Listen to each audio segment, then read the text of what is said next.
जय श्री कृष्णा। आज हम बात करेंगे पूर्णमासी के ग्रहण की।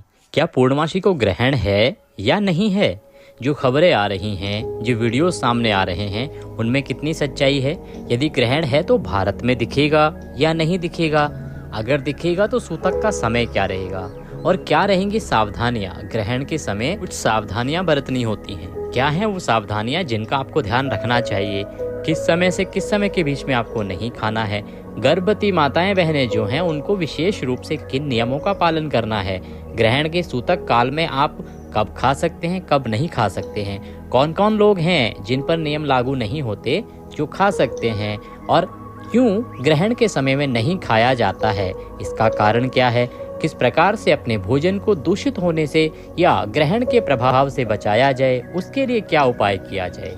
शास्त्र अनुसार सारी जानकारी आपको इस वीडियो के माध्यम से प्रदान की जाएगी। ग्रहण के दुष्प्रभाव से बचने के लिए कमेंट बॉक्स में अवश्य लिखें जय शिव शंकर। ऐसा माना जाता है कि जब भी भगवान का नाम या मंत्र लिखा जाता है तो उससे एक पॉजिटिव एनर्जी अर्थात सकारात्मक ऊर्जा उत्पन्न होती है और वह ऊर्जा आपके जीवन में सकारात्मक परिवर्तन लाती है, आपको बुराइयों से बचाती है, आपको दुष्ट शक्तियों से आपकी रक्षा करती है। इसीलिए अवश्य ही भगवान शंकर का ओम नमः शिवाय पंचाक्षरी मंत्र या जय शिव शंकर कमेंट बॉक्स में लिखिएगा। इससे भगवान शंकर आपकी अवश्य ही रक्षा करेंगे। आइए बात करते हैं पूर्णिमासी की। पूर्णिमासी किस दिन है और पूर्णिमासी पर ग्रहण लगने जा रहा है या नहीं लगने जा रहा है, और लगने जा रहा है तो क्या रहेंगी सावधानियां? आप देख रहे हैं देवभूमि ज्योतिष संस्थान का यूट्यूब चैनल देवभूमि धार्मिक। हम जो भी जानकारी देते हैं वो पंचांग और ज्योतिष शास्त्र पर आधारित होती है। ये एक प्रतिष्ठित ज्योतिष संस्थान का यूट्यूब चैनल है। मार्गशीर्ष मास चल रहा है। मार्गशीर्ष मास की जो पूर्णिमासी है वो आरंभ हो रही है 14 दिसंबर शाम को 4:58 से। शाम को 4:58 पर पूर्णिमा तिथि आरंभ हो जाएगी। इस प्रकार 14 की रात्रि को पूर्णिमा रहेगी और 15 तारीख को ये जो पूर्णिमा तिथि है समाप्त होगी दोपहर को 2:31 पर। क्योंकि सूर्य के मुख से पूर्णिमासी 15 दिसंबर को है और उस दिन लगभग 3 पहर की पूर्णिमा रहेगी, इसीलिए पूरे दिन पूर्णिमा का विधान है और सभी व्रत 15 दिसंबर को ही किए जाएंगे। 15 दिसंबर को ही आप सत्यनारायण भगवान का व्रत करेंगे और 15 दिसंबर को ही कीजिए चंद्र अर्घ व्रत, क्योंकि चंद्र ग्रहण जो है वो पूर्णिमा को लगता है। और ऐसी खबरें आ रही हैं कि इस बार पूर्णिमा को ग्रहण लगने जा रहा है। इन खबरों को देखने के बाद हमने भी निष्कर्ष निकाला है, पंचांग देखे हैं और पंचांग क्या बताते हैं। क्योंकि जो ग्रहण है ना, एक खगोलीय घटना है। ग्रहण खगोलीय घटना है जिसका वर्णन सीधा सीधा पंचांगों के अंदर लिखा होता है कि ये खगोलीय घटना कब घटने वाली है, कब नहीं घटने वाली है, इसका असर कहाँ कहाँ रहेगा, किस देश में रहेगा, किस देश में नहीं रहेगा, और इसका जो प्रभाव है वो समाज पर क्या पड़ने वाला है। देखिए, ग्रहण वाले दिन ना सभी को कुछ सावधानियां बरतनी चाहिए। क्या सावधानियां बरतनी चाहिए? सबसे पहले तो ग्रहण वाले दिन जो गर्भवती माताएं बहनें हैं उन्हें विशेष ध्यान रखना होता है, और जो सामान्य जन हैं उन्हें भी सूतक काल में अपने खान पान पर नियंत्रण रखना होता है। तो जिस दिन ग्रहण हो, जब भी ग्रहण हो, ग्रहण का सूतक लगने से पहले आपके खाने पीने की जो भी वस्तुएं हैं ना, उसमें कुशा डाल देनी चाहिए। कुशा या तुलसी का पत्ता डाल देना चाहिए। कारण क्या है, क्यों डाल देनी चाहिए कुशा? देखिए, क्या होता है कि जब ग्रहण होता है तो उस समय छोटे छोटे जीवाश्म उत्पन्न होते हैं, अगर आप वैज्ञानिक दृष्टि से देखें तो। और जो धार्मिक या आध्यात्मिक दृष्टि से देखें तो ऐसा कहा जाता है कि उस समय जो आसुरी शक्तियां होती हैं, जो नेगेटिव एनर्जीज होती हैं, वो बहुत अधिक बढ़ जाती हैं, तो उनका प्रभाव आपके भोजन में आ सकता है। वैज्ञानिक दृष्टि से जो छोटे छोटे जीवाश्म उत्पन्न होते हैं ना, वो जीवाश्म आपके खाने पर लग जाते हैं, और जब वही खाना आप खाते हैं तो आप बीमार पड़ सकते हैं, आपके लिए हानि हो सकती है, आपकी सेहत की हानि हो सकती है। इसीलिए चाहे वैज्ञानिक दृष्टिकोण देखिए, चाहे आप आध्यात्मिक दृष्टिकोण देखिए, आपको इस समय खाने पीने की वस्तुओं को सुरक्षित रखना ही चाहिए। किस प्रकार से? इसलिए कहते हैं उसमें कुशा डाल दो। कुशा क्यों? क्योंकि कुशा के अंदर ये गुण है कि जहां भी वो रहेगी वो सारी नेगेटिव एनर्जी को खींच लेगी, सोख लेगी। तो जब भी नेगेटिव एनर्जी की बात करें या छोटे छोटे जीवाश्म की बात करें, अगर मान लीजिए आपने आटे के ड्रम में कुशा ऊपर डाल दी तो जो नेगेटिव एनर्जी आएगी या जो छोटे छोटे जीवाश्म होंगे ना, वो उस कुशा पे इकट्ठे हो जाएंगे, वो आपके भोजन तक पहुंचेंगे ही नहीं। ये गुण है कुशा का, इसीलिए कुशा का बड़ा महत्व है। आपने देखा होगा तर्पण में बिना कुशा के तर्पण नहीं होता है।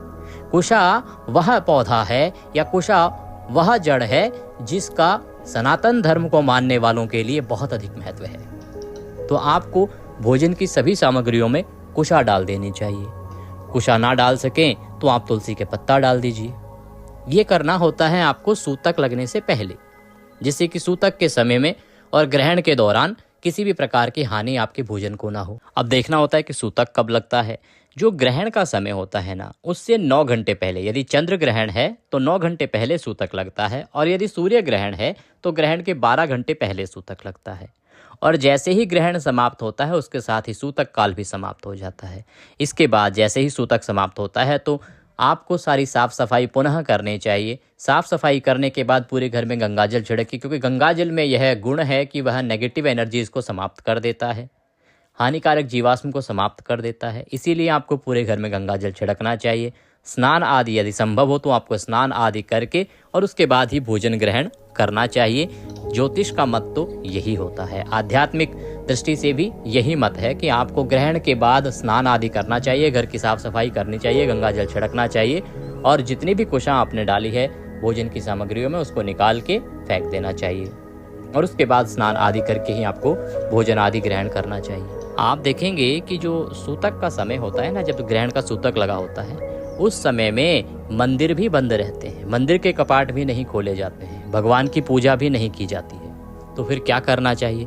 ऐसे में आपको भगवान की भक्ति करनी चाहिए, भगवान के मंत्र जाप करना चाहिए, वह अति फलदायी है। परंतु आप किसी भी प्रकार की पूजा पाठ उस समय नहीं करेंगे जिसमें भगवान को विद्यमान किया जाता है और उनकी पूजा पाठ की जाती है। इस प्रकार से पूजा पाठ ना करें। इस समय आप पाठ कर सकते हैं, हनुमान चालीसा से लेके सुंदरकांड से लेके रामायण से लेके जो भी श्रीमद् भागवत गीता तक के जो पाठ हैं वो पढ़ सकते हैं, धार्मिक अन्य पुस्तकें पढ़ सकते हैं, आप मंत्र जाप कर सकते हैं, बहुत अधिक फलदायी रहेगा। और ग्रहण समाप्त होने के बाद स्नान आदि करके आपको भोजन ग्रहण करना चाहिए। बात आती है जी कि बहुत सारे लोग हैं जिनकी बहुत सारी मेडिसिन चल रही होती हैं, मेडिकेशन वाले जो लोग हैं, बहुत सारी दवाइयाँ हैं, जो लंबे समय तक भूखे नहीं रह सकते, तो वो क्या करें? जो गर्भवती माताएं बहनें हैं उनको अधिक समय तक भूखा नहीं रखा जा सकता, बुजुर्गों को बहुत लंबे समय तक भूखा नहीं रखा जा सकता, क्योंकि ग्रहण तो 9 घंटे का सूतक होता है, और चंद्र ग्रहण के अलावा अगर सूर्य ग्रहण की बात करें तो 12 घंटे का सूतक होता है। तो इस समय भूखा रहना बहुत लंबा हो जाता है। तो ऐसी अवस्था में जो बुजुर्ग हैं या जिनकी दवाइयाँ चल रही हैं, बीमार हैं, या गर्भवती माताएं बहनें हैं, उनको इस नियम से छूट दी जाती है कि वो भोजन ग्रहण कर सकती हैं। परंतु इसके लिए ये ध्यान रखना चाहिए कि जब वो भोजन ग्रहण करें तो किसी प्रकार के हानिकारक जीवाश्म के संपर्क में ना आए, अर्थात शुद्धि का ध्यान रखें। भोजन जब कर रही हैं तो ऐसे वातावरण में करें जहाँ पर कि बहुत अधिक बाहर की वायु का प्रवाह ना हो। अगर बाहर की वायु का प्रवाह नहीं होगा तो हानिकारक जीवाश्म आपके खाने तक नहीं पहुँच पाएंगे। दूसरा, उस समय में आप शुद्धि का ध्यान रखें, हाथ आदि धोने के बाद, और सावधानी के साथ भोजन ग्रहण करें, क्योंकि भोजन ग्रहण करना आवश्यक है। इसीलिए हम कहते हैं भोजन तो ग्रहण कर लीजिए लेकिन सावधानी बरतिए, जिससे कि कोई भी नेगेटिव अर्थात हानिकारक जो शक्तियां हैं वो आपको नुकसान ना पहुंचा पाएं, और वैज्ञानिक दृष्टि से जो छोटे छोटे जीवाश्म हैं वो भी आपकी सेहत पर नुकसान ना पहुंचा पाएं। तो आप उनको भोजन दे सकते हैं, उनको खाना खिला सकते हैं। इस समय में ठंडा रखा हुआ भोजन ना करें, क्योंकि जो बहुत समय से रखा हुआ भोजन होगा तो उस पे हानिकारक जीवाश्म होने का अधिक चांस होता है। इसीलिए अधिक संभावना होने के कारण आप ताज़ा भोजन ही उस समय उनको खिलाएं, जिससे कि हानि होने का कम से कम अवसर रहे। गर्भवती माताओं बहनों को क्या सावधानी और रखनी चाहिए? देखिए, इस समय के दौरान जब ग्रहण का समय हो तो आपको भगवान की भक्ति करनी चाहिए, सोना नहीं चाहिए, किसी भी प्रकार की नुकीली चीज़ों का प्रयोग नहीं करना चाहिए। ये मैं समाज के अनुसार बता रहा हूँ। सीधी बात यह है कि शास्त्रों में इसका वर्णन नहीं आता है। जो समाज में चलता है ये मैं आपको उस समाज की प्रक्रियाओं के आधार पर, जो मान्यताएं हैं उनके आधार पर बता रहा हूँ। देखिए, मेरा उद्देश्य होता है ये क्लियर कर देना, आपको बता देना कि क्या पंचांग में लिखा है, क्या समाज के अनुसार चीज़ें हैं, और क्या ज्योतिष शास्त्र या हमारे पुराण बताते हैं। तो गर्भवती महिलाओं को कैसे रहना चाहिए, ग्रहण में क्या नहीं करना चाहिए, इसका वर्णन हमारे पास किसी भी पुराण में नहीं मिला है।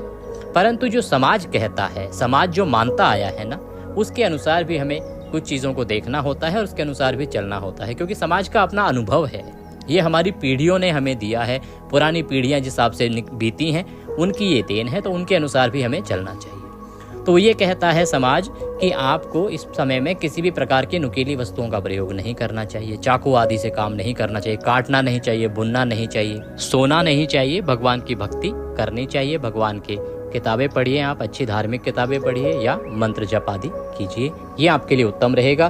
और किसी भी तरह से प्रयास कीजिए कि आप ग्रहण के समय बाहर की रोशनी के संपर्क में ना आए, अर्थात कि आप बाहर ना निकलें। सामान्य जन से भी यही निवेदन किया जाता है कि ग्रहण के समय में आपको अगर आवश्यक नहीं है तो बाहर ना निकलें। इसका कारण ये होता है कि जब हम ग्रहण को बिना किसी सावधानी के देखते हैं तो वो हमारी आंखों के लिए हानिकारक हो सकता है, ये विज्ञान कहता है। और इसीलिए हम कहते हैं कि ग्रहण के समय आपको बाहर नहीं निकलना चाहिए, जिससे कि उसकी हानिकारक किरणें आपको नुकसान ना पहुंचा पाए। ग्रहण जो है वो घटित होता है, एक खगोलीय घटना है। चंद्रमा का अपना कोई प्रकाश नहीं है। जब सूर्य की रोशनी चंद्रमा पर पड़ती है तो वह प्रकाश, वह चमकता है और वो रोशनी हमें दिखाई देती है। इसीलिए जब चक्कर लगाते लगाते पृथ्वी सूर्य और चंद्रमा के बीच में आ जाती है, उस अवस्था में चंद्र ग्रहण बनता है। अब बात करते हैं कि चंद्र ग्रहण है कब। ये जो पूर्णिमा आने वाली है, मार्गशीर्ष मास की पूर्णिमा, जिसे अगहन की पूर्णिमा भी कहते हैं, 15 दिसंबर को है। क्या 15 दिसंबर को ग्रहण है? अगर है तो सूतक का समय क्या है और भारत में रहेगा कि नहीं रहेगा? इसका सूतक जो 9 घंटे पहले लगने वाला है वो कब लगेगा? कि पंचांग को अगर हम देखते हैं तो पंचांग में जो आने वाली पूर्णिमा है, अगहन मास की पूर्णिमा, इस पर ग्रहण का कोई वर्णन नहीं है। हमने इसको लेके रिसर्च भी किया, वैज्ञानिक दृष्टिकोण से भी इसको देखा, और जो हमारे काफ़ी सारे सरकारी संस्थान हैं वहाँ से भी हमने इसको टटोला खंगाला, क्योंकि बहुत सारे यूट्यूब पर इस तरह के वीडियोस चल रहे हैं। हमारी जो ऑडियंस है, जो हमारे दर्शक हैं, जो हम पर विश्वास करते हैं, उनके भी सवाल हम पर आ रहे हैं, हमारे पास आ रहे हैं कि क्या पंडित जी ग्रहण है क्या, क्यों ऐसे वीडियोस आ रहे हैं सामने। तो हम चाहते हैं कि सही जानकारी आप तक पहुंचे। इसके लिए हमारी जिम्मेदारी बनती है कि आपको हम सही जानकारी दें, समय से जानकारी दें, जिससे कि आप किसी भी प्रकार के भ्रम में ना आए। तो इसके लिए हमने जो और सरकारी संस्थान हैं जो इस चीज़ का निरीक्षण करते हैं, ग्रहण से संबंधित जो विभागों को देखते हैं, वहाँ भी संपर्क साधा और निर्णय यह निकला कि जो आने वाली पूर्णिमा है ना, जो 15 दिसंबर की पूर्णिमा है, 15 दिसंबर 2024, फिर से बता दें, 15 दिसंबर 2024 की हम बात कर रहे हैं। दिन रहेगा रविवार का दिन रहेगा।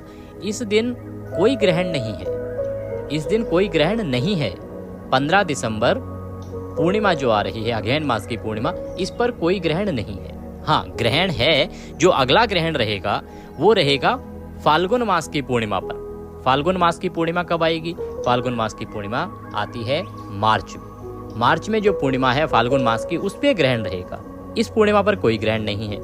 अगर हम इस तारीख की बात करें कि 15 दिसंबर को ग्रहण है क्या, तो देखिए 15 दिसंबर को ग्रहण है। अगर बहुत सारे लोग गूगल से देखना चाहेंगे तो उनको दिखेगा कि 15 दिसंबर को ग्रहण है, परंतु उसको ध्यान से पढ़िए, ध्यान से देखिए, वो आपको पता लगेगा 15 दिसंबर का जो ग्रहण है वो 2039 में है, अभी नहीं है। और वो सूर्य ग्रहण है 2039 में। इस दिन अमावस्या रहेगी 15 दिसंबर के दिन, और उस दिन ग्रहण रहेगा, वो 2039 में होगा। तो आप भ्रम में ना आइए। 15 दिसंबर जो अभी चल रहा है 2024, इसमें कोई ग्रहण नहीं है, इस पूर्णिमा पर कोई ग्रहण नहीं है। अब आने वाली जो पूर्णिमा रहेगी जिसपे ग्रहण रहेगा, वो ग्रहण रहेगा फाल्गुन मास की पूर्णिमा, जो कि मार्च में आएगी। आशा करते हैं आपको ये क्लियर हो गया होगा कि ग्रहण है या नहीं है, या क्यों भ्रम फैल रहा है। तो आप इन चीज़ों से सावधान रहें। देवभूमि चैनल को अगर आपने सब्सक्राइब नहीं किया है तो सब्सक्राइब कर लीजिए, क्योंकि ये एक प्रतिष्ठित ज्योतिष संस्थान का चैनल है और हम इस पर जो भी जानकारी देते हैं ना, वो ऑथेंटिक जानकारी देते हैं, सही जानकारी देते हैं, मनगढ़ंत कोई भी चीज़ें नहीं बताते हैं। भगवान शंकर की कृपा प्राप्त करने के लिए अवश्य लिखें जय शिव शंकर। भगवान शंकर आपकी सभी मनोकामना पूर्ण करेंगे। वीडियो अच्छा लगे तो उसे लाइक अवश्य कीजिए, और ये वीडियो बहुत उपयोगी है। आप देख रहे हैं ना, कितने सारे लोगों ने भ्रम फैला दिया है कि ग्रहण है, ग्रहण है, ग्रहण है। कृपया इस वीडियो को अधिक से अधिक लोगों तक पहुंचाइए, जिससे कि लोग भ्रमित ना हो, परेशान ना हो, क्योंकि ग्रहण के नाम पर आज भी सनातन संस्कृति को मानने वालों में बहुत भय होता है। भारतवर्ष क्या, पूरी दुनिया में ग्रहण को लेकर हमेशा भय रहता है। तो भय को कम करने के लिए इस YouTube का सही उपयोग कीजिए। सही उपयोग कीजिए। ये सही जानकारी वाला वीडियो है, अधिकतर लोगों तक पहुंचाइए, जितना हो सके उन तक पहुंचाइए, जिससे कि लोग सही जानकारी प्राप्त कर सकें और जो भ्रम वाली स्थिति है, भ्रम वाले वीडियोस चल रहे हैं, उनसे लोग बच सकें। आपसे प्रार्थना है कि इसको अधिक से अधिक लोगों तक जितना जल्दी हो सके पहुंचाएं। भगवान सबका कल्याण करें। आप देख रहे थे देवभूमि ज्योतिष संस्थान का यूट्यूब चैनल देवभूमि धार्मिक। जय शिव शंकर।